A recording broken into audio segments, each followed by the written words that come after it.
আমার আজকের রেসিপি খুবই হেলদি ব্রেকফাস্ট চিড়ের উপমা। এটা বিকেলে টিফিন হিসেবেও খাওয়া যেতে পারে।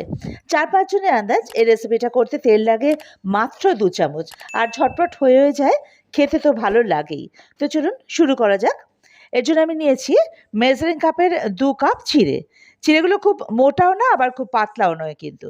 চিড়েটা আমি একটা ছাঁকনির মধ্যে নিয়ে একটু ছেঁকে নেব, যাতে করে এতে যে হালকা ধুলোগুলো থাকে সেগুলো নিচে ছেঁকে পড়ে যায় আর কি বাটির মধ্যে। দেখুন, এবার এই চিড়েটা ধুয়ে নেওয়ার পালা। একটা বাটির মধ্যে আগে চিড়েটা নিয়ে নেব। এবার চিড়েটা পুরোটা ডুবে যায় এতটা পরিমাণ জল দেব। জলে কিন্তু ভিজিয়ে রাখবো না। দেখুন, জল দেওয়ার সাথে সাথেই ময়লাটা ভেসে উঠেছে। হালকা হাতে অল্প একটু এভাবে ধুয়ে নিয়ে সাথে সাথেই কিন্তু জলটা ছেঁকে ফেলতে হবে। চিড়ে যদি জলের মধ্যে ভিজিয়ে রাখা হয় তাহলে কিন্তু চিড়েটা একেবারে কাদা কাদা হয়ে যাবে, নরম হয়ে যাবে। এভাবে হাত দিয়ে যতটা সম্ভব জল ছেঁকে ফেলে দিতে হবে। খুব অল্প যদি থেকে থাকে তো সেটা প্রবলেম হবে না, চিড়ে ওটা পরে অ্যাবজর্ব করে নেবে। দেখুন, জলটা আমার ছেঁকে রাখা হয়ে গেছে। এবারে এর মধ্যে দিয়ে দেবো পরিমাণ মতো নুন আর মিষ্টি। চিড়েতে যতটা নুন লাগা দরকার, মানে আপনাদের স্বাদ অনুযায়ী এখানে নুন দেবেন। আমি এখানে 1 টিস্পুন নুন দিয়েছি, আর চিনি দিয়েছি 2 টিস্পুন। আপনারা চিনি স্কিপ করতে পারেন, কিন্তু যে কোনো নোনতা জিনিসে অল্প একটু চিনি দিলে কিন্তু টেস্টটা সত্যিই খুব ভালো লাগে। এবারে খুব ভালোভাবে নুন আর মিষ্টিটা চিড়ের সঙ্গে ভালোভাবে মিশিয়ে দেব। এবার এটা ঢাকা দিয়ে মিনিট 5 রেখে দেব। মিনিট 5 পর ঢাকাটা খুলে নেব। দেখুন, চিড়েতে যদি এতটুকু জল থেকেও থাকে সেটা কিন্তু চিড়েটা পুরোটাই অ্যাবজর্ব করে নিয়েছে। আর সামনে থেকে দেখুন চিড়েটা কি সুন্দর পুরো ঝরঝরে হয়ে গেছে, নরমও কিন্তু হয়ে গেছে। এভাবে হাতা দিয়ে খুব ভালোভাবে একটু এটাকে আলাদা আলাদা করে নিতে হবে চিড়েটাকে। এবারে ওভেনে কড়াই বসিয়ে তাতে দিয়ে দিলাম 2 টেবিল স্পুন সাদা তেল। তেলটা যখন গরম হয়ে যাবে তখন ফ্লেমটাকে মিডিয়াম টু লোতে রেখে এতে 2 থেকে 3 টেবিল স্পুন মতো বাদাম দিয়ে দেবো, কাঁচা বাদাম। বাদামটাকে লো ফ্লেমে, মানে মিডিয়াম টু লো ফ্লেমে ভালো করে ভেজে নেব। দেখুন, বাদামটা ভাজা হয়ে গেছে। এটা ভাজতে আমার 2 থেকে 3 মিনিট লেগেছে। আপনারা চাইলে বাজারের কেনা ভাজা বাদামও দিতে পারেন। এবারে এগুলো তুলে নেওয়ার পালা। এগুলো তুলে নিলাম। এবার বাকি যে তেলটা রয়েছে তাতে দিয়ে দিলাম গোটা সর্ষে হাফ টিস্পুন। সর্ষেটা যখন আমি চিরবির করে ফাটবে দেখুন, তখন এখানে দিয়ে দেবো গোটা জিরে।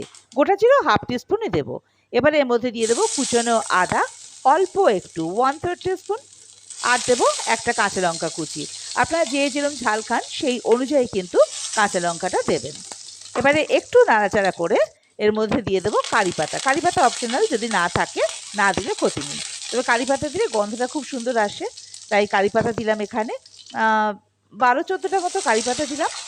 এবার এর মধ্যে দিয়ে দেবো ছোট ছোট করে ডুবো করে কেটে রাখা আলু। আমি এখানে 2টো মাঝারি সাইজের আলু নিয়েছি, যেটা খুব ছোট্ট ছোট্ট টুকরো করে কেটে রেখেছি। এবার হাই ফ্লেমে আলুটাকে বেশ লাল লাল করে ভেজে নেব। তার আগে এর মধ্যে দিয়ে দেবো পরিমাণ মতো নুন। আমি এখানে হাফ টিস্পুন মতো নুন দিয়েছি। আর চিড়েতে তো নুন মিষ্টি দেওয়াই আছে, এখানে মিষ্টিও দিলাম না, শুধু আলুটার আন্দাজ নুন দিয়ে দিলাম। আপনারা কিন্তু স্বাদ অনুযায়ী নুন এখানে দেবেন। এটা বেশ ভালোভাবে ভেজে নেব। দেখুন, মিনিট 2 থেকে 3 লেগেছে আমার আলুটা ভাজতে। পুরো লাল লাল করে ভাজা হয়ে গেছে আলু। এবারে এর মধ্যে দিয়ে দেবো হচ্ছে ওই ছোট ছোট টুকরো করে কেটে রাখা পেঁয়াজ। আমি একটা মাঝারি সাইজের পেঁয়াজের অর্ধেকটা ছোট করে টুকরো করে কেটে রেখেছিলাম, সেটা দিয়ে দিয়েছি। পেঁয়াজ কিন্তু আগে দেবো না, তাহলে নরম হয়ে যাবে পেঁয়াজটা, খেতে ভালো লাগবে না। এখানে এই সময় পেঁয়াজটা দিলে পেঁয়াজ একটা ক্রাঞ্চি ভাব থাকবে। জাস্ট একটু মিশিয়ে নেওয়া পেঁয়াজটা খেতে কিন্তু এই সময় দিলেই ভালো লাগবে। এবারে পেঁয়াজটা দিয়ে খুব ভালোভাবে একটু নাড়াচাড়া করে নিলাম আলুর সাথে। এবারে এর মধ্যে দিয়ে দেবো ভাজা বাদামটা। সব কিছু একসঙ্গে আবার ভালো করে মিশিয়ে নেব। এবারে ওই যে চিড়েটা ভিজিয়ে রেখেছিলাম, ওই চিড়েটাকে আবার একটু ভালোভাবে নেড়ে নেব হাতা দিয়ে। এবার এই চিড়েটা এর মধ্যে দিয়ে দেবো।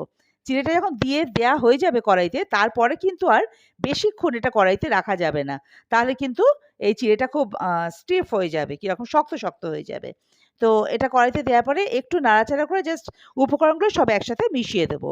আর দিয়ে দেবো অল্প একটু ধনেপাতা কুচি আর হাফ লেবুর রস। এবার সব কিছু একসঙ্গে খুব ভালো করে মিশিয়ে নেব। ব্যাস, এবারে ফ্লেমটাকে অফ করে দেব। তৈরি হয়ে গেল আমাদের চিড়ের উপমা। সকালে ব্রেকফাস্ট বলুন বা বিকেলের জলখাবার, বিকেলের টিফিনে আর কি ভীষণ ভালো লাগে খেতে এই চিড়ের উপমা। আর এটা হেলদি তো বটেই, তবে এরকম ঝরঝরে করতে হলে কিন্তু 2টো কথা মাথায় অবশ্যই রাখতে হবে। এক হচ্ছে চিড়ে জলে ভিজিয়ে রাখবেন না, তাহলে কাদা কাদা হয়ে যাবে।